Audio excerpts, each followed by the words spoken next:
আজ আমরা দশম শ্রেণী পরিমিতি কোষে দেখি 12 গোলক স্ফিয়ার এই অঙ্কগুলি করার চেষ্টা করব।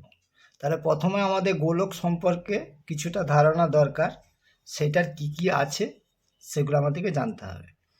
দেখো, গোলক আমরা একটা বলকে মনে করতে পারি একটা গোলক। তাহলে বলের কি আছে, অঙ্ক কষার জন্য যেগুলি দরকার সেগুলি জেনে নিয়ে অঙ্কটা কষে নেব। গোলকের ব্যাসার্ধ আছে, ব্যাসার্ধকে আমরা সবসময় আর দিয়ে প্রকাশ করি। আর গোলকের সবসময় ব্যাসার্ধ ছাড়া অন্য কোনো জিনিস বের করা যায় না।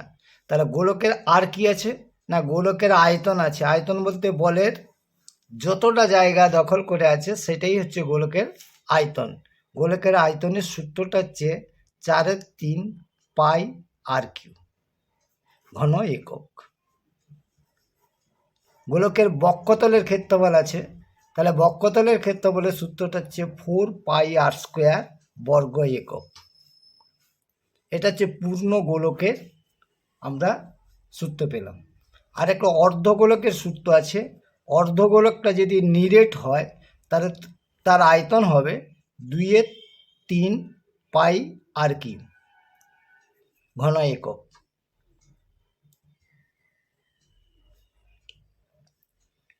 এবারে গোলকটির পূর্ণ গোলক এবং অর্ধগোলক এবং নিরেট যদি হয় তার সমগ্রতলের ক্ষেত্রফলটা হচ্ছে 3 পাই আর স্কোয়ার বর্গ একক।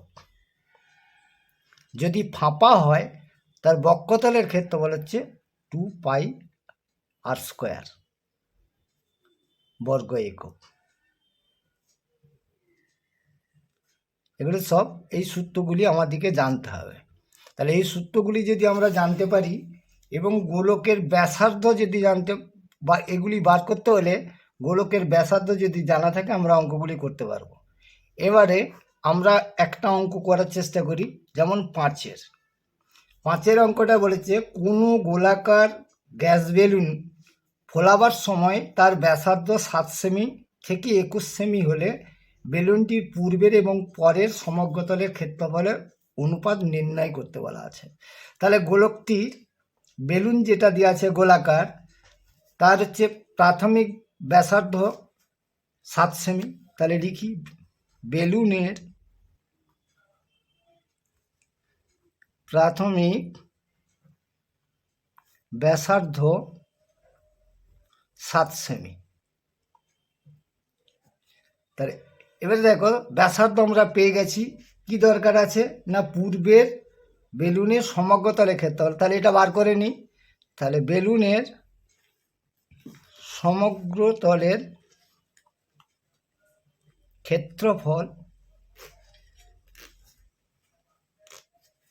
ক্ষেত্রফল সমান 4 পাই আর স্কোয়ার বর্গ একক। তাহলে এখানে আমরা পেয়ে গেছি আর এর মান জানি, তাহলে বসিয়ে দিলে 4 ইন্টু 22/7 ইন্টু 7 ইন্টু 7 বর্গ সেমি। তাহলে আগের ক্ষেত্রফলটা পেয়ে গেল। পরে যে গোলকটা ফোলানোর পরে যে অন্তিম অবস্থানে এসেছে তার ব্যাসার্ধ হচ্ছে 21 সেমি। তাহলে পরের গোলকের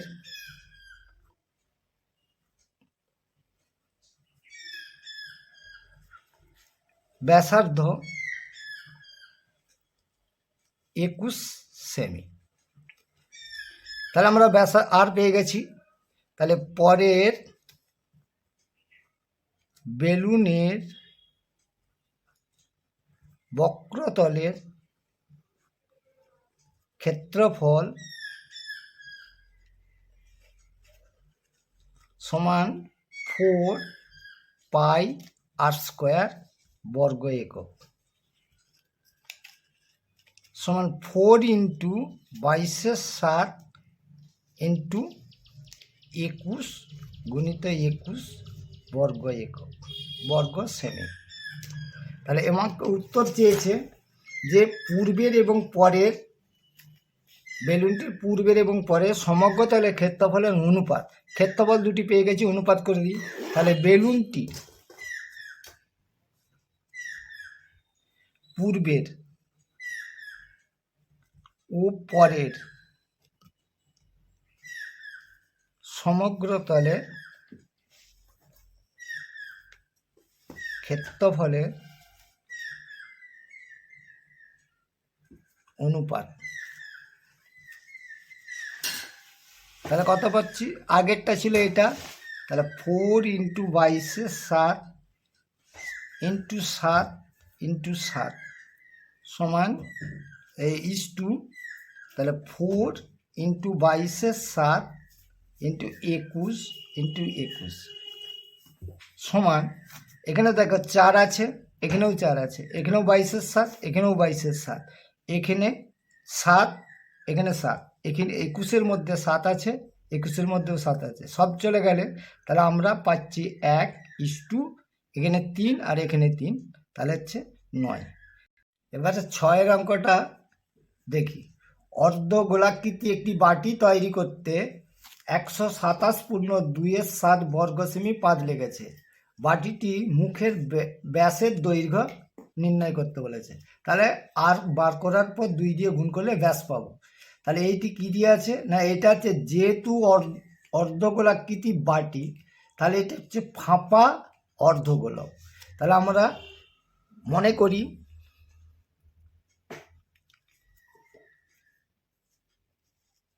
বাটিটির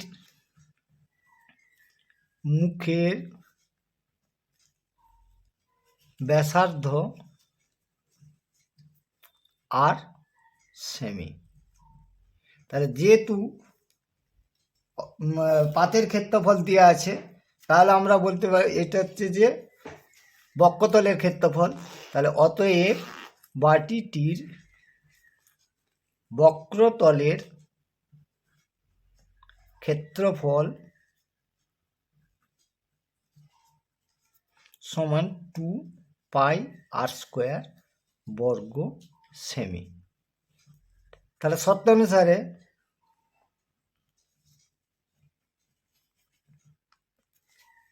2πr², এখানে আমরা পায়ের মানটা বসিয়ে দিতে পারি, 2 ইন্টু 22 ইন্টু r² বর্গ সেমি। তাহলে শর্তানুসারে 2 গুণিত 22 ইন্টু r² সমান, এটাকে পূর্ণ ভাঙলে আমরা পাবো 7 7 49, 2 51 1, আর হচ্ছে 7 7 49, 51 1, হাতে থেকে 5, 7 গুণে 14, 5 19, 9, হাতে থেকে 1, তাহলে 891 ডিভাইডেড বাই 7। তাহলে দেখো এখানে আমরা 11 দিয়ে যদি কেটে দিই, তাহলে এটা হচ্ছে 2, তাহলে এটা কাটলে 8 পাবো, 1 পাবো।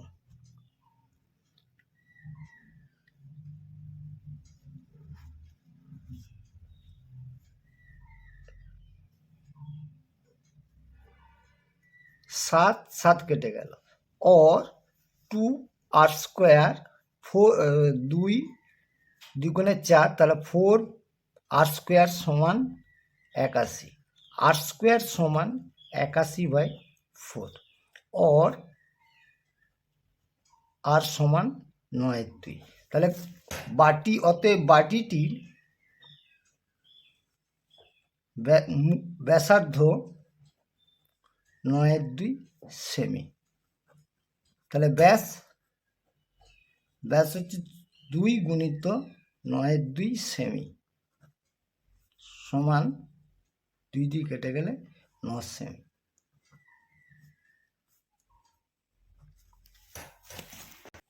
এসো 9 অঙ্কটা পড়ি। 9 অঙ্কটা বলেছে 3 সেমি, 4 সেমি, 5 সেমি দৈর্ঘ্যের ব্যাসার্ধের 3টি নিরেট তামার গোলক গলিয়ে একটি নিরেট বড় গোলক তৈরি করা হলো। বড় গোলকটি ব্যাসার্ধের দৈর্ঘ্য হিসাব করতে বলা আছে। তাহলে দেওয়া আছে 3টা গোলক গলানো হয়েছে।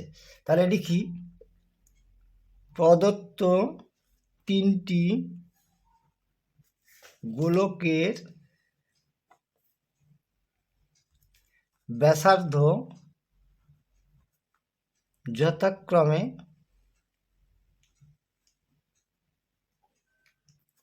3 সেমি,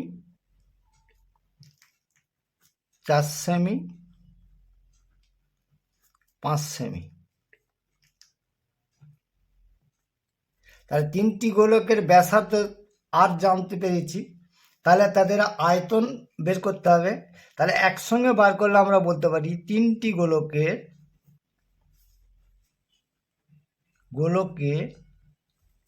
মোট আয়তন সমান 4/3 ইন্টু 22/7 ইন্টু 3/3 যুক্ত 4/3 যুক্ত 5/3। কারণ প্রত্যেকেরই 4/3 আর 22/7টা কমন ছিল, নিয়ে শুধু ব্যাসার্ধের কিউগুলো লিখে দিলাম বর্গ সেমি। তাহলে এখান থেকে সরল করলে পাই 4/3 ইন্টু 22/7, এটা হচ্ছে 3/কিউ মানে 27, 4/কিউ মানে 64, 5/কিউ মানে 125 বর্গ সেমি সমান 4/3 ইন্টু 22/7 ইন্টু এটা হচ্ছে 216 বর্গ সেমি। তাহলে 3টি গোলকের মোট আয়তন পেয়ে গেলাম। এবারে নতুন একটি গোলক তৈরি করা হয়েছে, তার ব্যাসার্ধ চাওয়া হয়েছে। তাহলে মনে করি নতুন গোলকের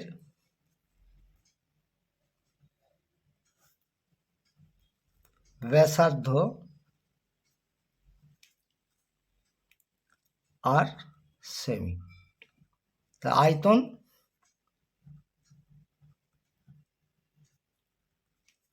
সমান 4/3 ইন্টু 22/7 ইন্টু r³ ঘন সেমি। তাহলে যেহেতু গলিয়ে নতুন গোলক তৈরি করেছে, দুজনের আয়তন সমান, অতএব শর্তানুসারে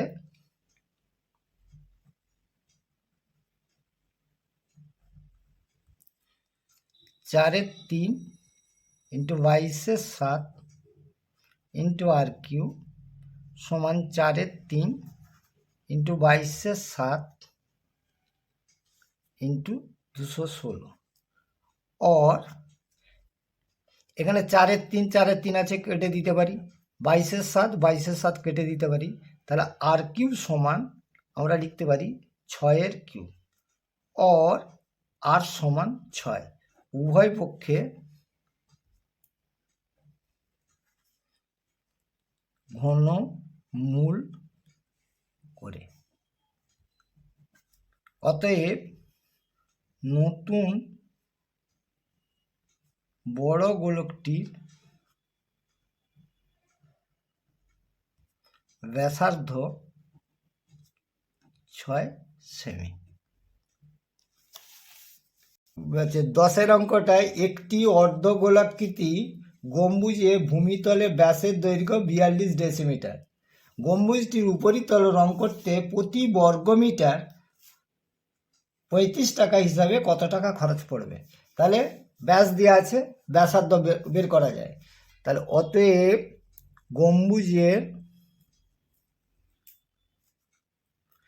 গম্বুজের ভূমিতলের ব্যাসার্ধ 42/2 ডেসিমিটার সমান 21 ডেসিমিটার। তাহলে বক্ষতলের ক্ষেত্রফল দরকার। তাহলে গম্বুজের বক্রতলের ক্ষেত্রফল সমান 2πr² বর্গ একক সমান 2 ইন্টু 22/7 ইন্টু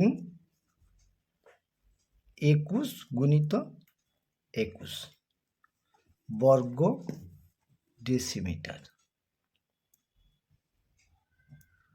তাহলে যেহেতু বর্গ ডেসিমিটারে আছে, তাকে আমাকে আনতে হবে বর্গ মিটারে। তাহলে 100 দিয়ে ভাগ করতে হবে। তাহলে 2 গুণিত 22 গুণিত 21 গুণিত 21 ডিভাইডেড বাই 7 গুণিত 100, এটা হচ্ছে বর্গ মিটার। কারণ যেহেতু রং করা হয়েছে প্রতি বর্গ মিটারের হিসাব দেওয়া আছে, তাই বর্গ ডেসিমিটার থেকে বর্গ মিটারে আনা হলো। প্রতি বর্গ মিটারে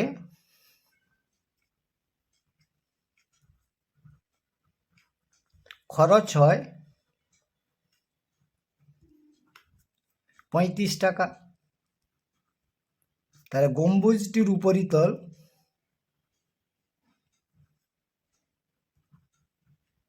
উপরিতল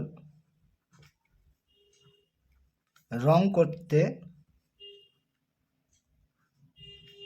খরচ হবে সমান ক্ষেত্রফলকে 35 দিয়ে গুণ করতে হবে, ডিভাইডেড বাই 7 ইন্টু 100 ইন্টু 35। তাহলে 7 কাটলে এটা 5, এটা কাটলে আমরা 50, এটার সঙ্গে এটা কাটলে 10। তাহলে 441, 21 গুণ করলে 441 গুণিত 22, তাহলে 8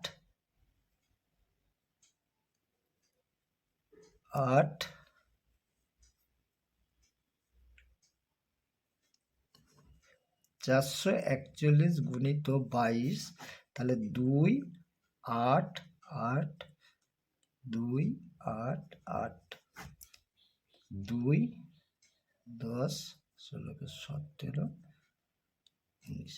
তাহলে এটা পেলাম 9702 ডিভাইডেড বাই 10 বর্গ টাকা সমান 970.20 টাকা।